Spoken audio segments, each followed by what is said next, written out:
Welcome to Journeys into Enlightenment with Janet. Join Janet and her friends as they gather at the intersection of consciousness and self-experience. What being consciousness in human form is all about.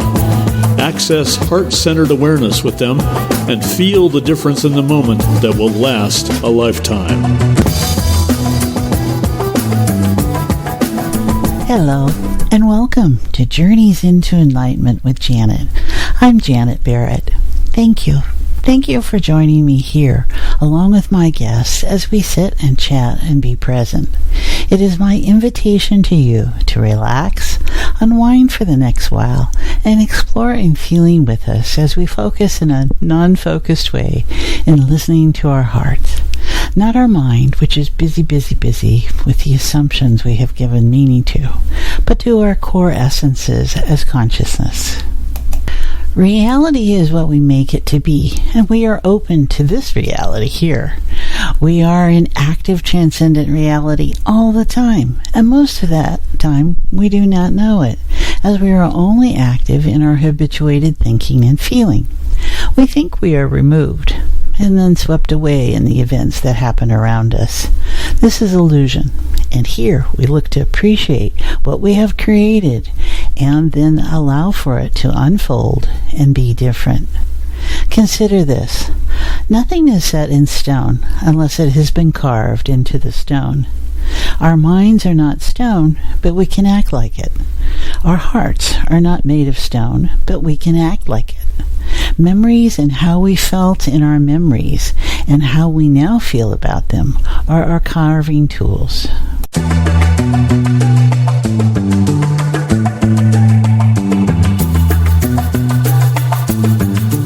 Our episode today is again with John J. Murphy. He was our guest last episode in the context of his spiritually framed business acumen. To date, we focus on him as author of 20 different books, and one in particular. John is the author of Beyond Doubt, 4 Steps to Inner Peace, which was the 2010 Editor's Choice at All Book Reviews as Best Inspirational Book of the Year. In it, he is sharing how to recognize a simple 4-step model, the Ring of Peace, and use the wisdom and peace of God in what even might now seem like the most difficult circumstances, and our challenge in letting go of the dictates of the human ego. Welcome to the human conundrum. We are going to chat and appreciate the art and discipline of the let. Let be, let go, let see, let flow with John. We are always going to deal with the slings and arrows of life. We are told to get over it, let it go, but we do not. There is no peace, only the ache. We hold on, we resist, we plot and plan. We can embrace the grudge and nurture the hurt, sometimes for generations. You will feel with us shifts as we explore those 4 steps to inner peace as active transcendent reality. We will together feel embracing the wisdom within each of our creations.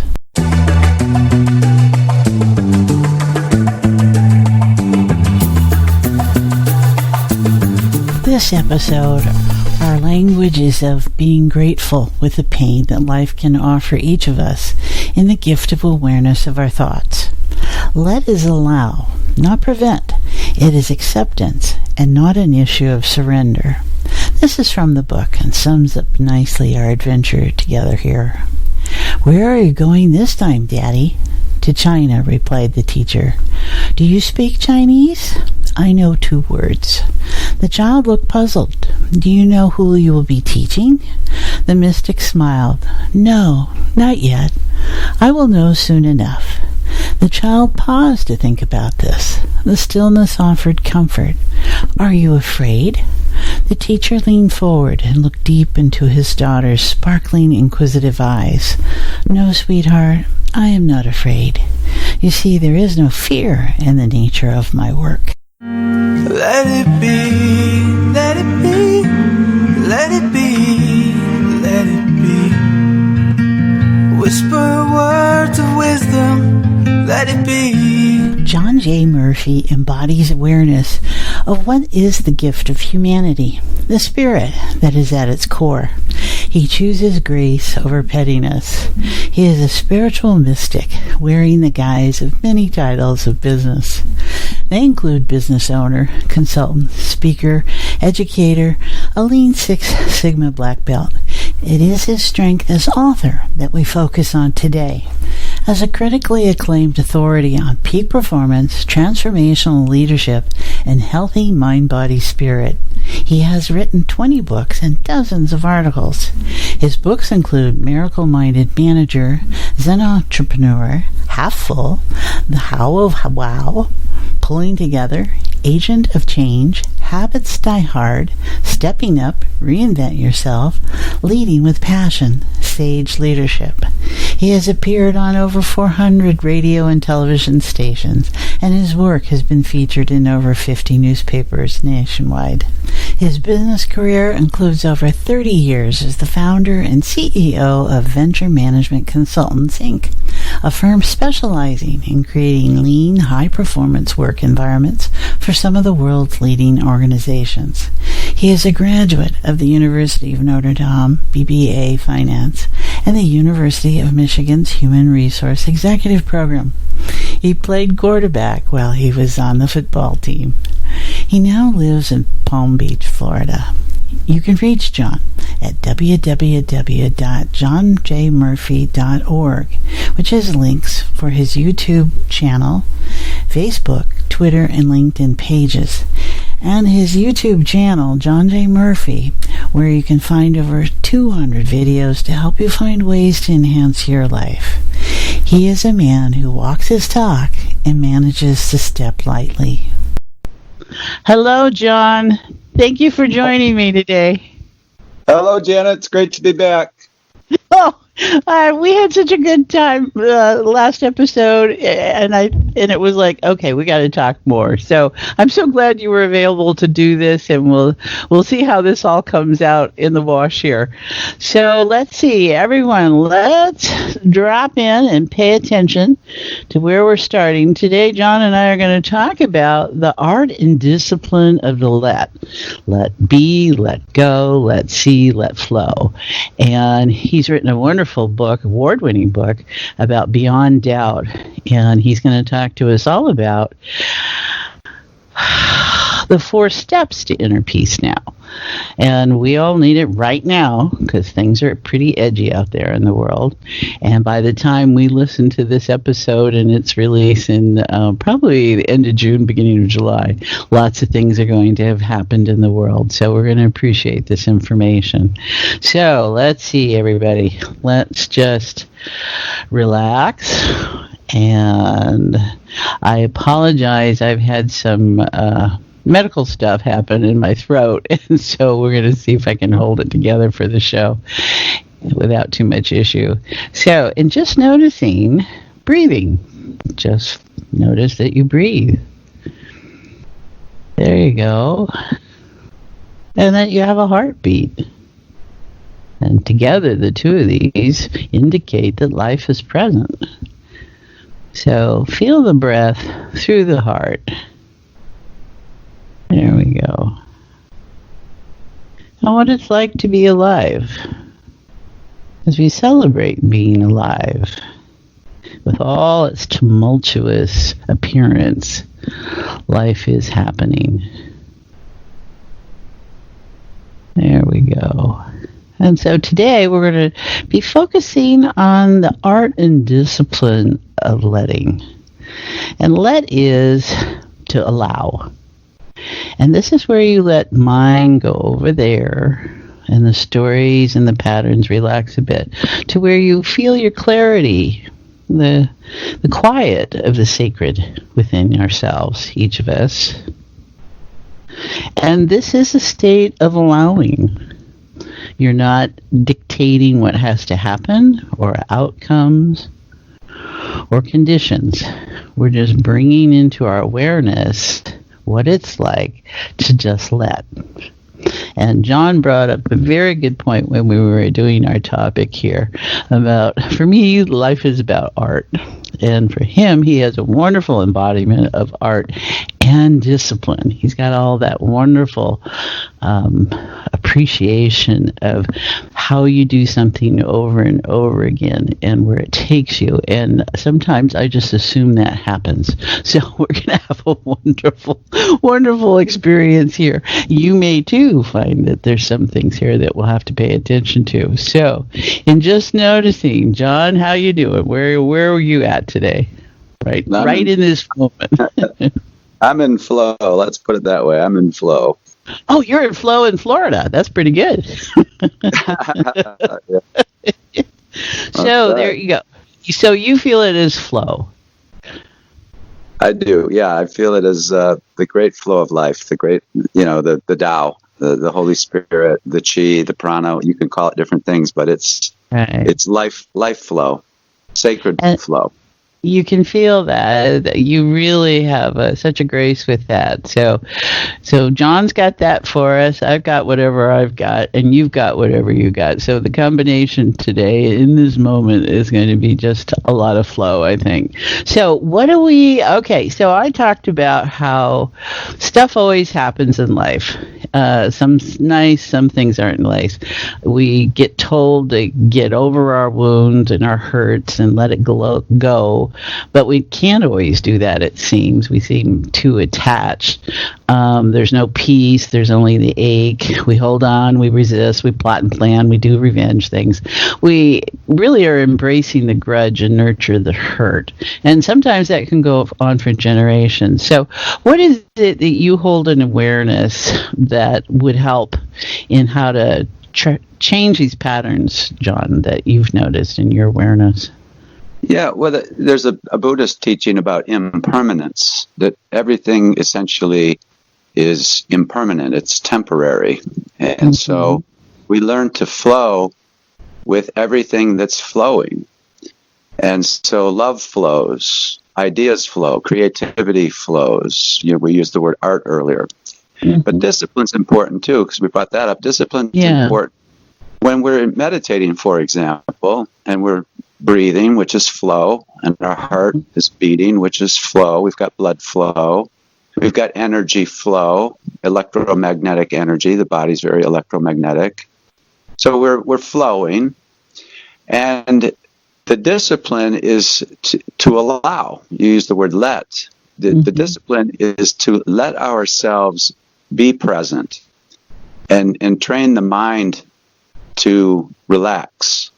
The chatter that's constantly going on. And that's why a lot of people struggle with meditation, is because their mind just keeps going and going and going. And, so we want to find that stillness, and it takes discipline then to shut yourself up, so to speak. Just, okay, brain, okay.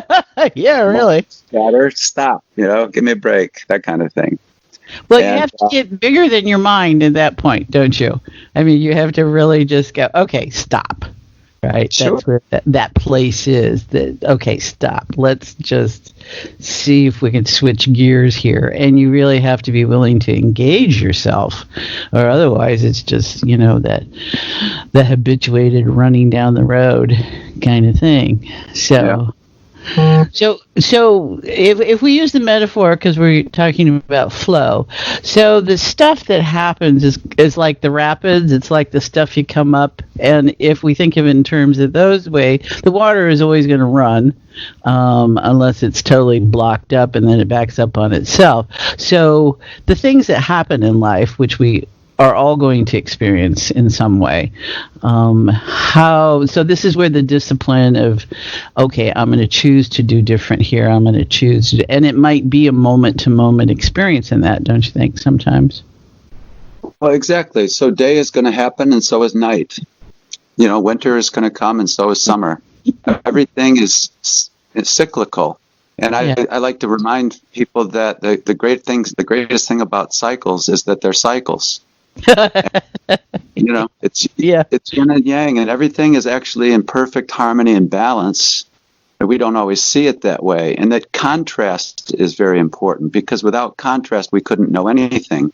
How are we supposed to know what up means without down, or day is without night? So the contrast, those dark moments we have in life, so to speak, those down moments, those, things that happen that we'd rather not, there's a reason they're happening, and the reason's positive. So once we start to realize that everything is happening for a positive reason, it's intended to teach us something, and we start looking for that positive, there's a shift that takes place.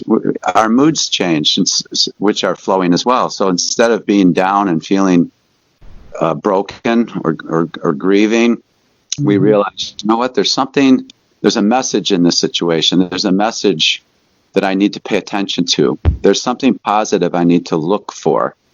So what can I look for with this coronavirus and the pandemic and the isolation and the loneliness and the unemployment and all of these things that we could get very upset about?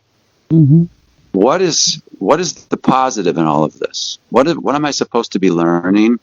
I also say this is when the mask comes off, so to speak, when the mask is lifted, what's on your face? Are you smiling? Are you happy? Have you learned something positive? Or are you scowling? Are you bitter? Are you broken? Are you angry? What has this time out done to you? Have you found something beautiful and positive and graceful in it? Or are you bitter and broken and blaming, who's to blame for this, that kind of a thing? Got it. All right, everyone, just be noticing, because a lot of stuff's going to come up, and this can be very emotional. You might find it that way, but what we're talking about is honesty. I'm hearing the word honesty, John, and I don't know quite what reference that is, but it's about being willing to let yourself be present and being honest with ourselves. And what you spoke so eloquently about was, oh dear, here we go. Let me see, where'd it go? Rats, it was right there. Let's just let it keep shifting. Okay, there we go, everyone. There we go. Okay, I also hear the word acceptance from within your field, John. You have this wonderful acceptance, and it doesn't register as surrender. It registers as acceptance, because I think surrender sets up a different premise. But in accepting, and that's the impermanence and the different stages of, that's your baseline, how that allows for things to be easier, appreciating that there is something to be gained in something that shows up, whether it's positive or negative, and that's a distinction of mind and self. When it's just information to be embraced in some way, and I'm really feeling that flow here. So everyone, just notice within yourself how there's really a very supportive state here. There's a very accepting state here that John is really articulating for us, which is what being present and in the spirit and in the essence of being is all about. There's no judgment there, and it's not a cold, harsh world. It's information that's life-supporting, life-affirming. And so if we start to embrace these things we're going to judge negative into life-affirming, even if it's questioning life and challenging that life and maybe ending life, it's life-affirming. There we go. Yeah. Thank you, John. That's good. Okay, what else you got there, sweetie? Well, I love that word acceptance. It's also another word that comes to mind is allowance. Right. We are allowing flow. We're letting it. And the 4 steps: let be, let go, let see, and let flow. They're all allowing steps. They're all. We have the key, so to speak, so we can open up ourselves, open our minds, open our hearts, create that spaciousness to allow that flow to speak to us, to move us, to motivate us, to inspire us.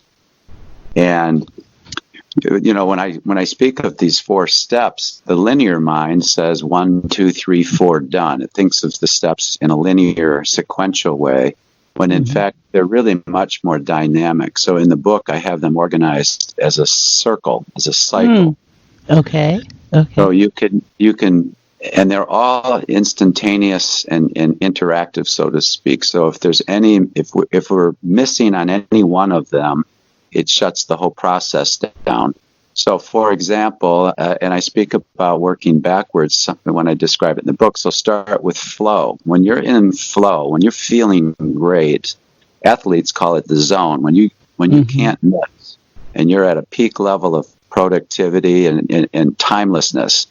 You could be singing or dancing or meditating, but it's timeless, and you're just you're in perfect flow with source energy. With that which gives us life. When you're in flow, you're there because you are allowing it. You're not making it happen. You're allowing it. It's like a flower growing and blossoming. The flower's not trying to do that. It's not working hard to blossom. It's blossoming because it's supposed to. It's its essence. So that's flow. That's how I describe flow. When we're in our zone, when we're in our essence, life just lines up in a beautiful way, and we witness miracles all around us. And we do that because we can see beyond the ego. We can see beyond the limitations. We can see with the vision of Christ, so to speak, with the vision with the intuition, with the third eye, so to speak. We can see flow, so that we feel flow. And how do we do that? We have to let go of the blinders that we have that we don't even know we have. Let go of the biases and the prejudices and the grief and the grievances and the complaints and the negativity. We have to let all that go. Let go of the fear and the doubt and the anxiety and the stress. Just let it go.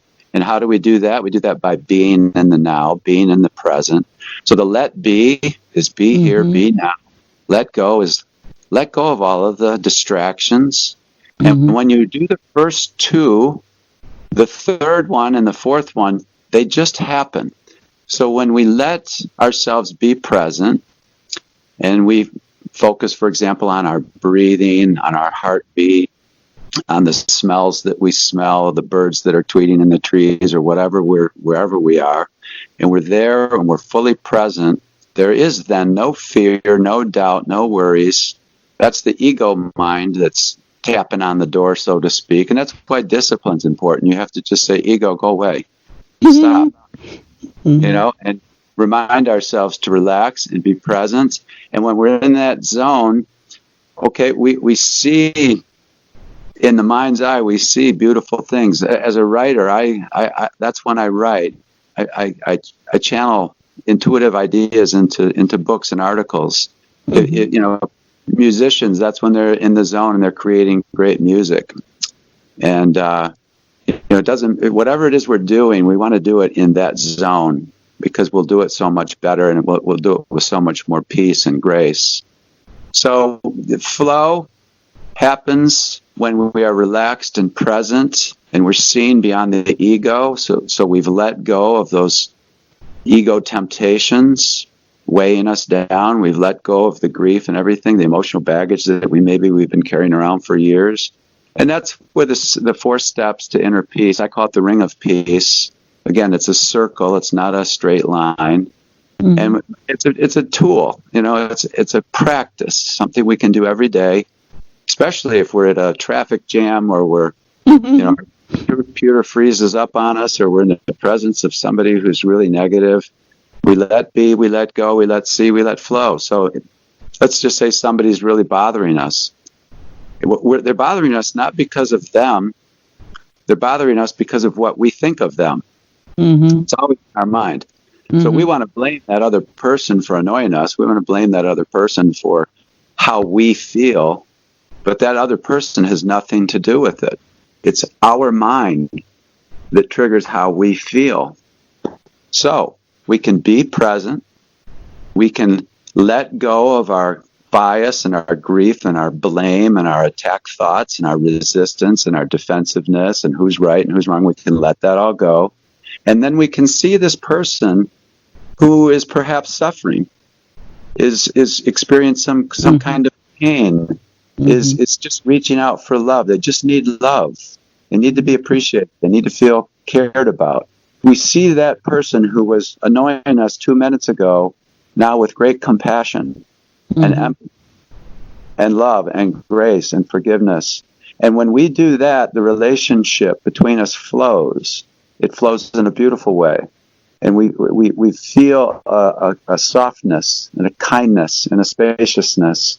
So we can practice the ring of peace on one another.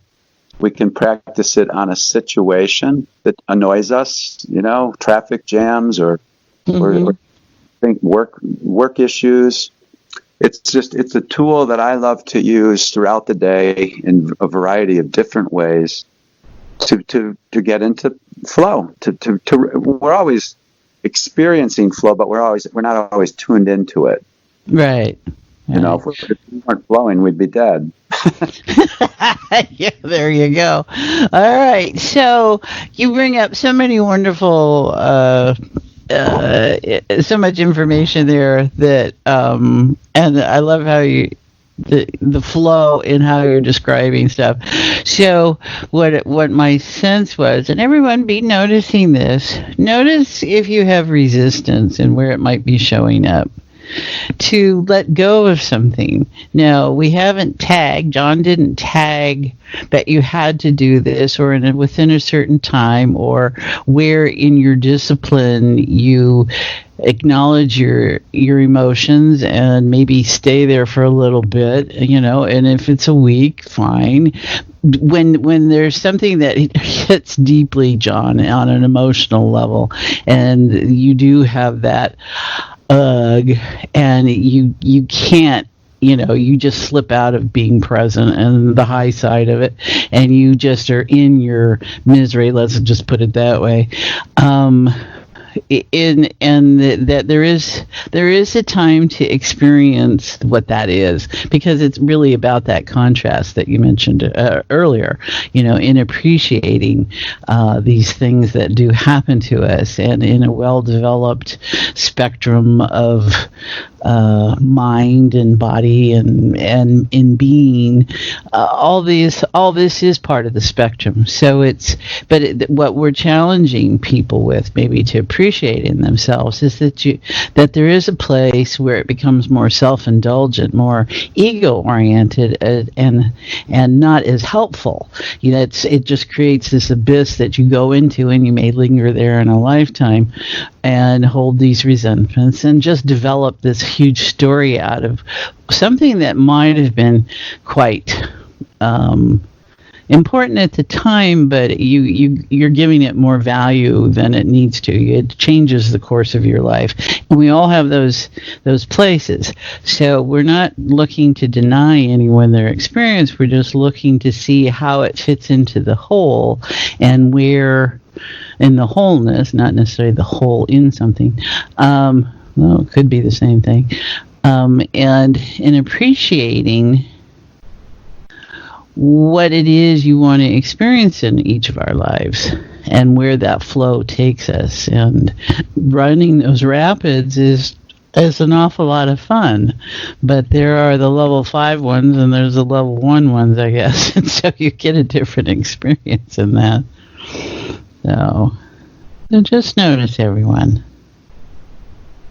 Then there's, and like you said, John, this is operating different times in the day, and what we're looking for is that appreciation of being able to say, whoa, just a minute here. What's going on for this other person? Who's responding? Where is his humanity and his sense of essence on this level? And because we know how we co-create with one another these experiences about life, how we help each other even in the wound. It's how to take this wound and make it into the gift, I think. And this is what the letting is about, the allowance and the acceptance that's all there. Boy, that's a quiet field, John. Yeah. Well, letting requires trust. When you allow and you especially when you let go, you have to trust a higher power, so to speak. You have to trust in the process. You have to trust that things are going to work out all right. Mm-hmm. And so otherwise we're in a state of resistance and we don't even realize it. Most of us go through life with the brakes on, so to speak. We're afraid, we're anxious. Yeah. It's like driving with the brakes on. It's not efficient. It's not safe, really. It's not effective. Wears the car down pretty good. Yeah, right. Wears his brakes down, yeah. Yeah, and we're paranoid in a sense, and we resist aging. We resist growing older. We resist pain. We resist new ideas. We resist change sometimes. And so resistance mode, and that resistance mode shuts everything down. So we're not saying, or what are we saying about the pain? Because I'm registering that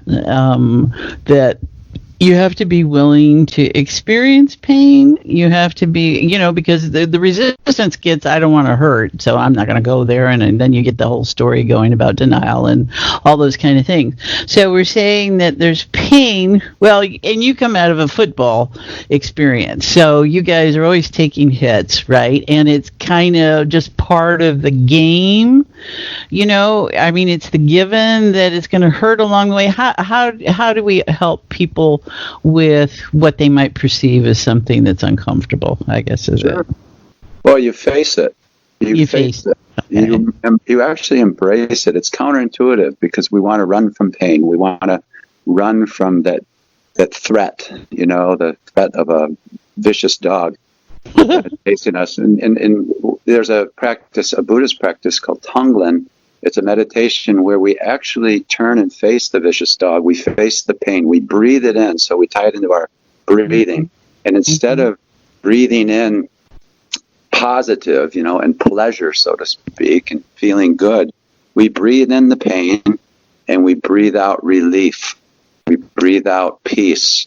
So when we see somebody in pain, or we're in pain, rather than resist it, rather than fight it, rather than hide it or deny it, we embrace it. We hold it for a moment. We let it be, and then we let it go. So it's a wonderful release technique where we bring it out, and then we let it go, or we bring it up and we let it go. We don't bury it. Burying it is not a healthy practice.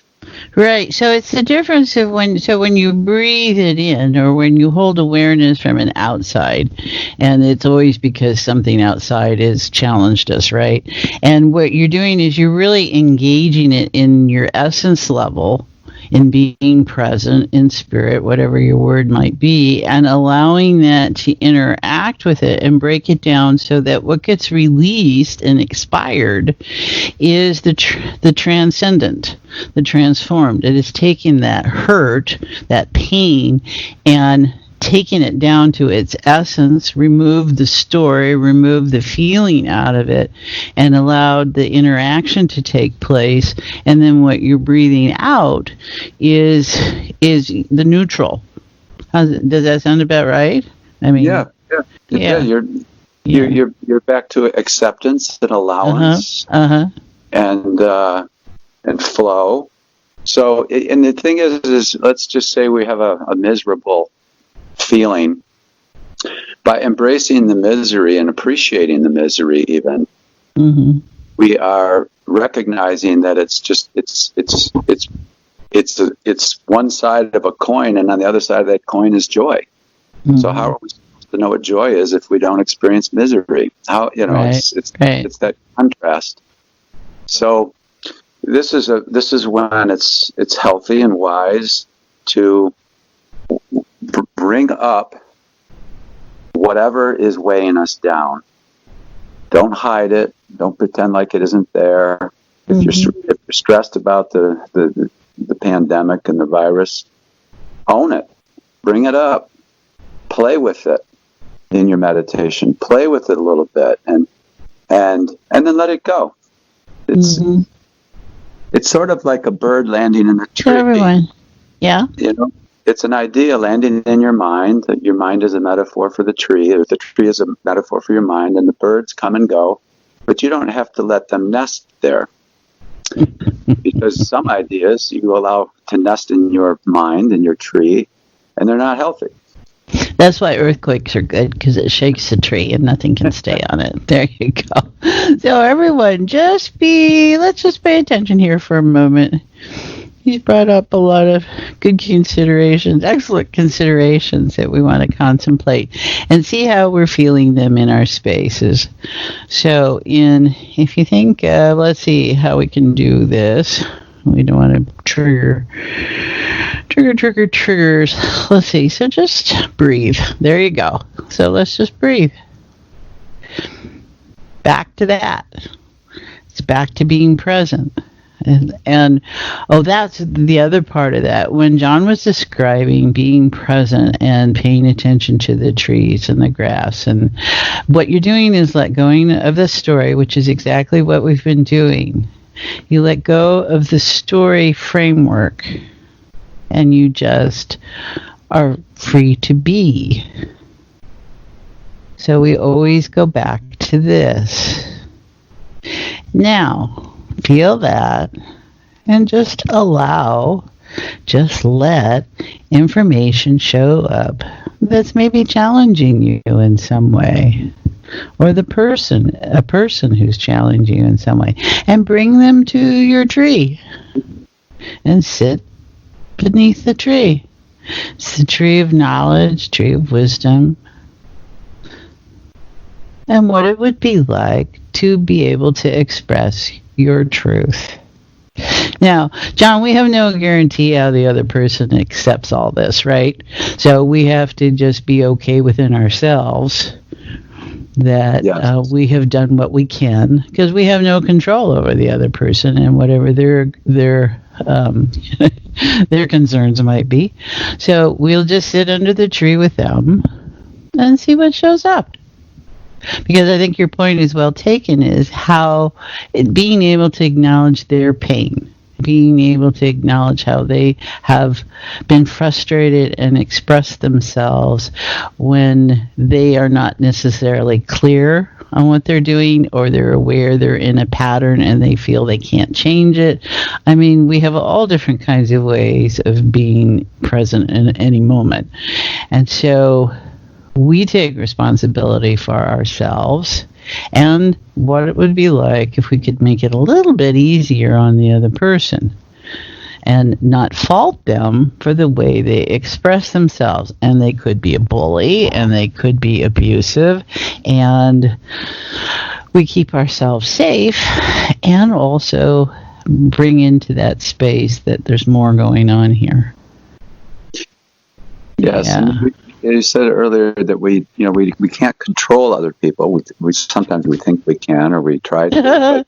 We can influence people with our energy, with our demonstration, so to speak, our example. So if we want to bring more peace into someone's life because they're hurting, or they're afraid, or they're angry, or whatever they might be feeling, it doesn't help for us to get angry with them. It helps, though, if we can get them to just breathe with us. Yeah. Hold hands, hug. Yeah. Just take a deep breath and relax. And so we can influence people, and I think that's very important to remember. Yeah. That as parents, as teachers, as business people, as talk show hosts, do what we can to help one another. Because when we help one another, we help ourselves. We're all connected. Yeah, I think that's important to understand how we may not have a sense that we display power at any one time. And for some people, that framework is, they're always behind somebody else as opposed to in front of them. But the truth is that being behind them lends support to the person in front. And so you are just as powerful. It's just being displayed in a different way. And so your point that we can influence others is the truth of it, is that it's always going on, and we're in this collective shared genetic memory, so we're sharing influence all the time and creating our realities out of it. So in appreciating where everybody has place, and it's not necessarily the place you think you have, and I think that's important because that's a reflection of that ego and mind of where this is where I am in the scheme of things, and we're always usually pretty poor about self-defining and that identity of where we play.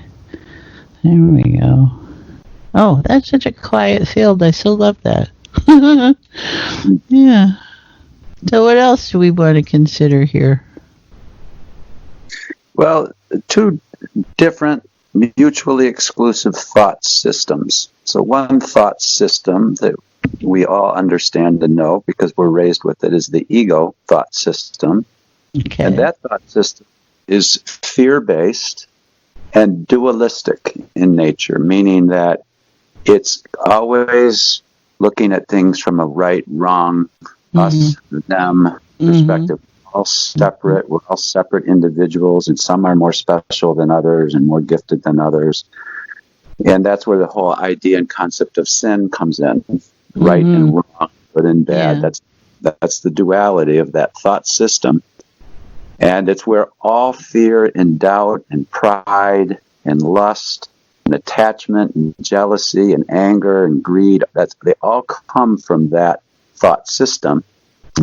So you could say the root cause to all of our pain and our suffering, our ideas of separation and guilt and grief and misery, all of those feelings that we experience as humans is coming from a thought system that's called the ego thought system. And there's a whole nother, a mutually exclusive thought system. You can't be in both at the same time. And the other one is spirit. And so when we start to recognize that we're actually spiritual beings, all of us, having a temporary human experience, we existed before we came here and we will exist after we leave, that everything is cyclical, it's not linear. So the concept of, beginning, middle, end, of birth, life and death, that's an ego idea where it's temporary. And as long as we hold on to that idea, we fear death, we fear pain, we fear losing whatever we've attached to, losing a child, losing a spouse, losing a car, losing a house, losing a job. Anything we've attached our happiness to, we live in perpetual fear of losing it. Necessarily realize this, but that's the fear-based thought system. So transcending that thought system into the faith thought system. So the ego, think of it as fear-based, and then there's a faith-based, and you cannot have faith and fear at the same time. You can't be, if you're afraid, it's because you don't have faith. You don't trust in a higher power. You don't trust that everything's going to be all right. So that's why you're afraid. When you transcend that fear-based thought system and you live in spirit, live in faith, inspiration is fearless. When we are inspired by something or someone, we'll do anything for it. We are truly flowing, and that's where flow comes in. So we have to get to flow, we have to let go. And what do we have to let go of? The ego thought system. We have to hit the delete button, let it go. Delete, delete, delete.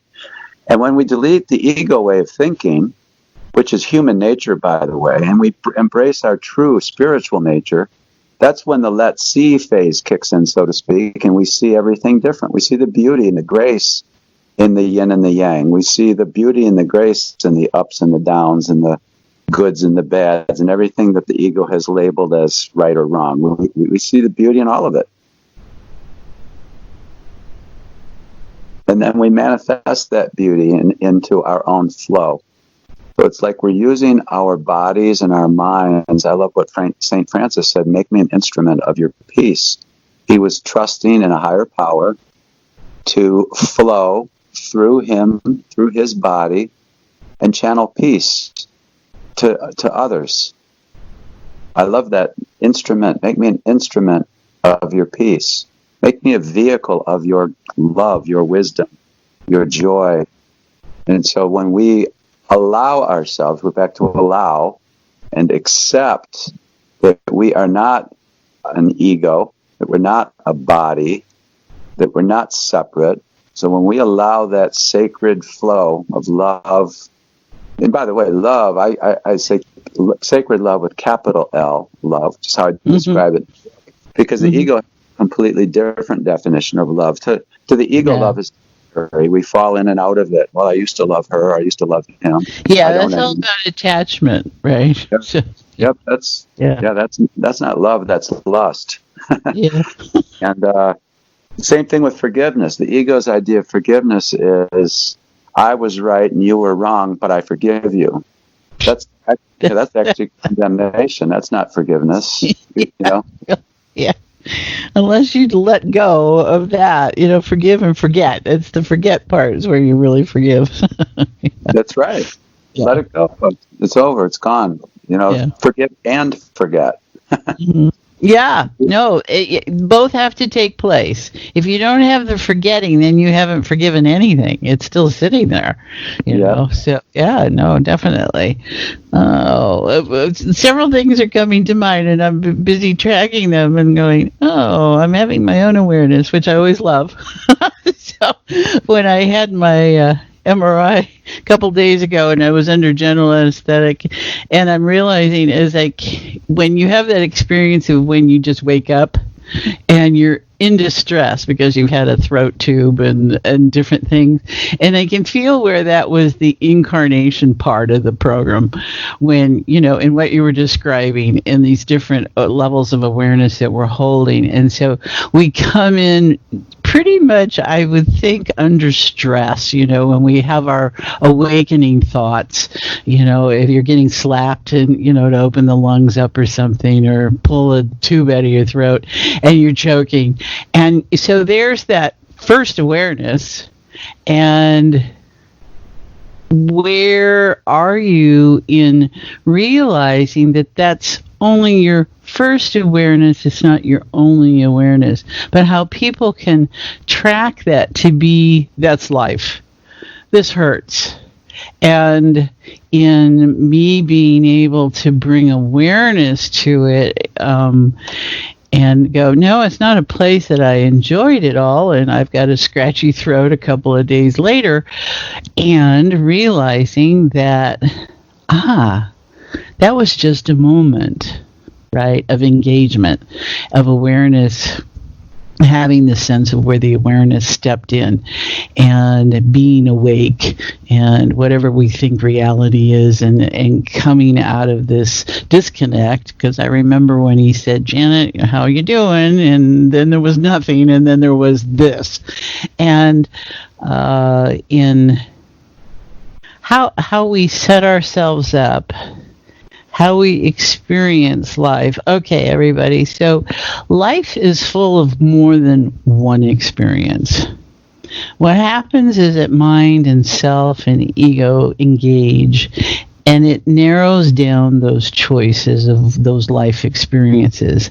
And judgments get made out of experiences and discernments, and then it becomes a judgment. And then that's the way the brain just locks it in, the mind just locks it in and says everything that's this. It took out all the variables, and now it's this. And the challenge is how to awaken ourselves into unfolding that life is more than one experience. And just because you had this experience does not dictate, for instance, if you have a problem with a friend or your emotions get engaged and you feel betrayed and hurt, blah, blah, blah, blah, that will happen the next time. But what we do set up is that this was so important, I will never feel this again I will never allow this to happen. And these ultimatums and judgments get set into play. And what happens is we lose our ability to connect again, to have a different experience, because we're now in reaction to what was. And so in this moment with John and his wonderful depth and love of being and my scratchy throat, I want you to just notice those settings that maybe got into place, and we're going to just open them up a little bit. We're not judging them. We're not evaluating them in any way, shape, or form. But there are those places in each of us that got a little harder. And so let's just allow them to be present. And let some of that scalar sunlight, starlight that Tom Palladino shared with us, and just open. It's okay to be grumpy and have agendas and all that stuff. And so what? You don't have to suffer for having been human in those moments. Actually, we're embracing it. And now you're going to love what your experiences were. And would it be like to just feel it lessen? Let a little bit more of being there, letting go, let see, let flow.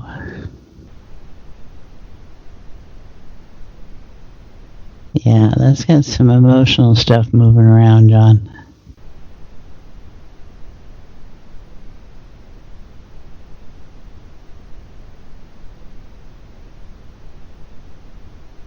There are no rights, there are no wrongs in this reference. They're just experiences and judgments you've made about them. Yeah, it's really, to me, Janet, it's about connection. We're connecting. Oh, yeah. Yeah, it is, isn't it? Yeah, and if you're still enough and open enough and spacious enough, you feel that connection. Yeah. Your connection with Source, your connection with higher self. Well, there's also underlying in that, John, in my awareness, the deep appreciation for what my life is. My experience of my judgment of what my life is. And that is fluid also. But there is for all those wounded places that one has had, and the transcendence. So you got the transformation, but we're taking it to the transcendent level of where that's what life is. That's living life, right? Yeah. And that's it in action. That is grace. It is all these different things that we can be very fearful of being in the experience of. And that in this moment, you can, for me, it's almost a reveling, right? There's just such a smile that's present, and gee, you got it, girl. There you go. Yeah. Well, you use the word appreciation. Appreciation and gratitude are two very high frequency energies, Right. right up there with capital L, love. So a quick way, a shortcut, so to speak, to transcend the ego thought system is to be grateful, to feel that appreciation that you described, even for your problems. It's counterintuitive, but I'm grateful for my pain. I'm grateful for my problems. I'm grateful for the misery that I'm feeling right now. I'm not running from it. I'm not hiding it. I'm bringing it to the surface, and I'm feeling grateful because there's a reason I'm going through this. There's a reason I'm feeling this way, and I need to own it and feel it to let it go. So in the let be and let go phases, I am feeling whatever I'm feeling, physical pain or emotional pain or whatever it is. I'm feeling it, and I'm letting it go by being grateful. because the ego doesn't understand gratitude. It's never happy. The ego's never satisfied. As soon as you buy a house, you need a bigger house. As soon as you get a promotion, well, you need another promotion. You need more degrees. You need more of this. You need more of that. The ego just, it's constantly, the grass is greener somewhere else. And it never is, actually. So, but a quick way to transcend that is to say, I love being where I am right now. I love who I am right now. Well, I think and it's where you can really connect to that, right? Because we can say it. It's easy to say. It's about experiencing it and allowing yourself to be that real. And allowing yourself to really own that, and I think that speaks to how clear you are. And so, everyone, and we're kind of getting here on time. Just notice what it's like to realize that life is to be enjoyed. We got to give you some foundations. So, what quickly, John, are a couple of foundations that need to be in place for that faith? How do you turn the faith on? In a sense that's foundation. I never have to question it. Well, number one, you have to recognize that you have control over the dial, so to speak. Got it. You got choice. You got the choice. Okay. Yes, I can tune in to a different frequency of energy. I can change the channel. So if I'm feeling miserable, I'll give you an exact example. One of the lowest points in my life was when my wife, of 26 years, mother of my 4 kids, decided she wanted to leave me and pursue something else. So essentially I was going through a painful divorce. I found a little apartment that basically I didn't even have furniture for a while. And one night, one of my sisters called me and she said, "What are you doing?" And without even thinking, I told her exactly what I was doing. I said, "I'm dancing." She said, "You're dancing? Who are you dancing with?" I said, "Just me." She's like, "Wow, I wish I could do that." But here's the point. She could. Spread out all over the living room were piles of financial statements and papers and divorce papers and things like that. But what I did, Janet, is instead of being miserable and sad and feeling sorry for myself and tuning into that negative channel, I put some music on. I lit some candles. So I had a little aromatherapy going. Some good vibes, so to speak, good vibrations, good music. And I was just dancing around, feeling good. It's like when the indigenous tribes did rain dances. They weren't asking for rain, they were feeling the rain. They were feeling what it is they wanted, and it brought that energy. So my tip to everyone is, if you're feeling miserable or you're feeling down or go ahead and feel that way for the moment, own it, but then recognize that you have the power to change the channel. You can tune into a different frequency of energy, and law of attraction will then bring you a response to whatever signal you're sending out. So when you send out a loving, kind, generous, abundant frequency, you're going to attract more abundance and generosity and love into your life. But if you're in that misery loves company frequency, you're just asking for more misery. Yeah, totally. Yeah. Well, it's energy. It's all vibrational. It's all about energy. Oh, thank you, John. This has been another delightful episode of being present and being in. The word grace comes to mind, and also that in trust. And I think this has been a state of trust that's been delightful to share. So, anything else you want to throw at us, or does it feel like we're in a good place? I just want to tell you how much I appreciate and have great gratitude for being a guest on your show. Thank you so much for joining me here. It's been ever so delightful. So, all right, everyone, let's say thanks to John and see where we wind up in the next couple of months. Thanks, John. Thank you, Janet. Let it be, let it be, let it be, let it be. Whisper words of wisdom, let it be. For this book, John told me that his experiences with A Course in Miracles led him to channel beyond doubt. And here's a quote and some information about the book. There is no need to be afraid. And Jesus said that. John offers a simple 4-step model, the ring of peace, to facilitate inner peace and joy in everyday life. The model teaches the seeker how to release any hidden guilt and doubt buried in the unconscious mind, thus altering perception of the world. It shows people how to see and experience the wisdom and peace of God, even in what now seems like the most difficult of circumstances.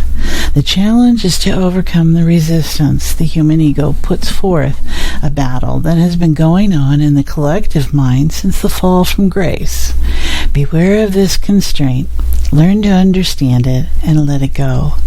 Eternal flow and divine grace will follow.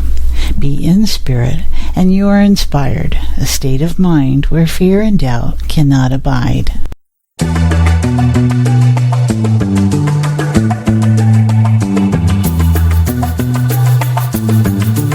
This is episode 40's blog, Let Go. Really? Why? Probably the hardest challenge for any of us is embracing any perceived pain as useful. We tend to hold on to things and feelings, and if it doesn't feel good, we don't want to feel it.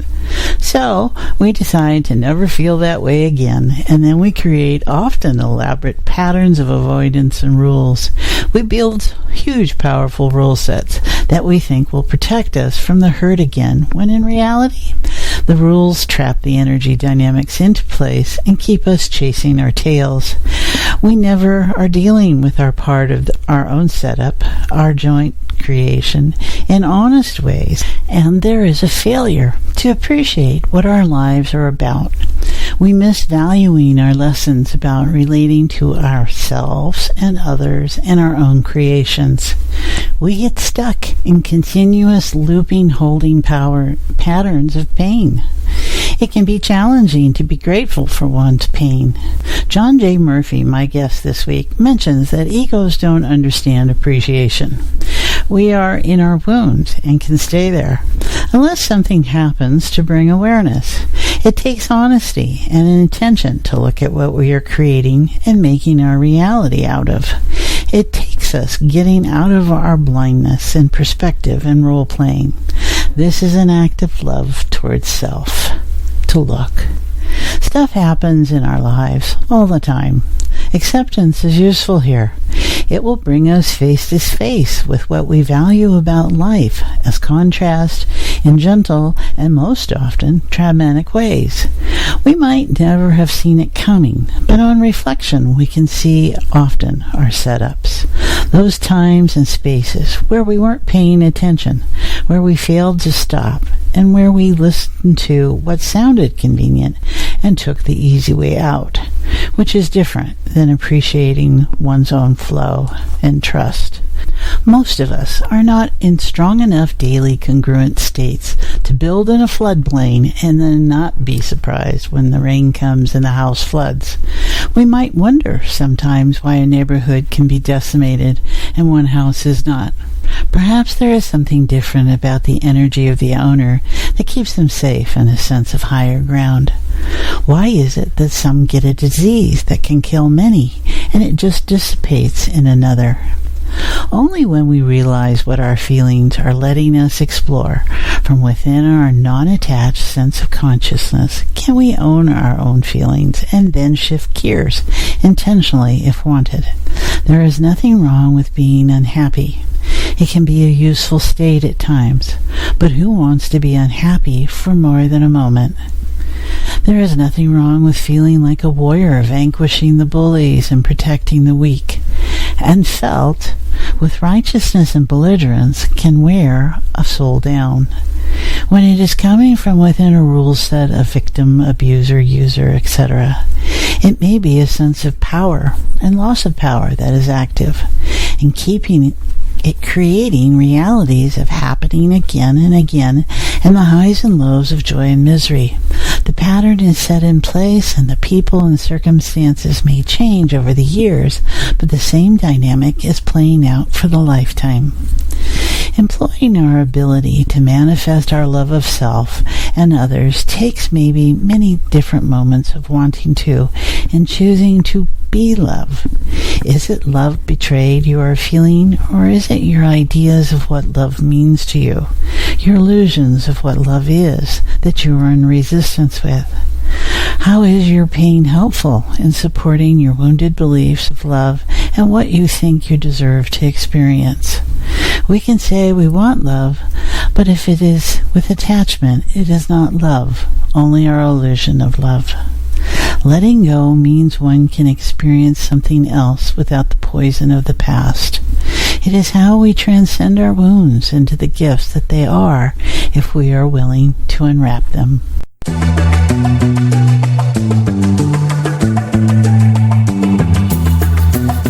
Our featured meditation this week is Acceptance from the extensive meditation archive available at Interlude, an internet retreat. Some thoughts on acceptance. It's easy to be frustrated in this world. We see how things should be, but they're not that way. When bad things happen to us, we think maybe they shouldn't have. We choose to define reality the way it suits us rather than the way it is. If we have a pain but don't accept that we should have it, we're going to suffer. As long as we live out of sync with reality, with the way things are, we suffer. Suffering and pain are not the same. Pain is a signal. It's an action of our nervous system that makes us aware of problems. Suffering is the pain plus our negative emotional response to it. When we reject the pain, when we don't accept it, we get suffering. Marsha Linehan is a psychologist who helps people learn to manage their painful emotions more effectively. She teaches that suffering is pain without acceptance, and the work of getting through suffering is radical acceptance. That is, complete and total acceptance of reality. She defines reality simply as what is. Further, she observes that everything has a cause. When we accept that everything has a cause, we no longer wonder, why me? We no longer live with the phrase, this shouldn't be. When we enact radical acceptance, we can remove the suffering from pain. If we get ill, we can spend a lot of energy crying about it, rejecting the reality that we are ill, wishing that it weren't so, and railing against God for allowing this catastrophe. Or we can accept that the illness has a cause. Perhaps we have a genetic predisposition to it, or we smoke, or we eat foods that contribute to the condition, or we have a lot of stress, or we live in a world that exposes us to unhealthful conditions. The illness didn't befall us because life is unfair or because God is angry with us. Something real happened, and certain conditions existed that enabled it to happen. That's not to say that the illness or any other loss or disappointment is desirable, or that we shouldn't do what we can to get better, but we're not going to get better by staying in our denial of reality and holding ourselves in our destructive emotions. We overcome suffering by accepting reality and finding ways to make the best of it. When you find yourself frustrated or angry at a situation you can't change, remind yourself that this is how things are. This is reality. Remember that everything has a cause, and so everything is as it should be, given conditions as they are. Allow yourself to let go of your conceptions of how things should be, and let yourself relax into acceptance. Relax your body as you relax your mind. Remember, you're not approving of your problem or being passive. You're taking the early steps to making things better. Once you have accepted reality as it is, you're in a position to begin working on changing the causes and conditions that led to suffering. This practice of acceptance requires repetition. Keep turning toward acceptance over and over again.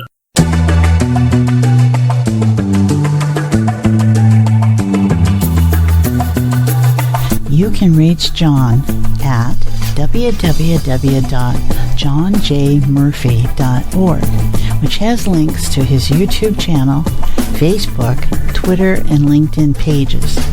And at his YouTube channel, John J. Murphy, you can find over 200 videos to help you find ways to enhance your life. I want to be sure to mention that Boyd, our very talented and patient sound engineer, is also the owner of Pure Energy RX.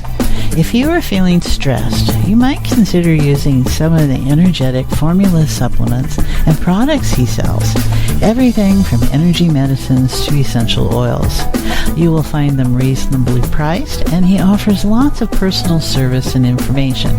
You can reach Boyd at pureenergyrx@gmail.com and at pureenergyrx on Facebook and Twitter. Be sure to at least sign up to receive his wonderful newsletter. It is always full of interesting information about the latest on the cutting edges of science, medicine, and consciousness.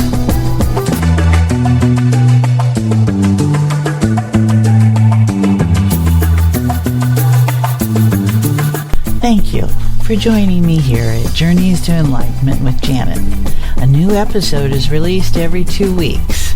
Any questions or thoughts or guests you'd like to suggest, you can email me directly at janetandbeyondpodcast@outlook.com. For more information about all the elements that make up each episode, they are on my podcast page at my website, www.janetandbeyond.com. While there, you will also find information about my other podcast show, Conscious Conversations with Joan and Janet, and all about my work with clients. You can sign up to receive my regular weekly blog, Life in the Beyond, Journeys into Enlightenment. If you're looking for other regular opportunities to sit in heart-centered awareness with myself and others, you can join us in my Fuzzy Photons playground groups I offer on Wednesdays. Live interactive space via Zoom video conferencing. You can follow each episode of this podcast series on my YouTube channel, Journeys into Enlightenment with Janet Barrett. Till the next time, notice what feels different right in this moment. It is real, and it can last a lifetime.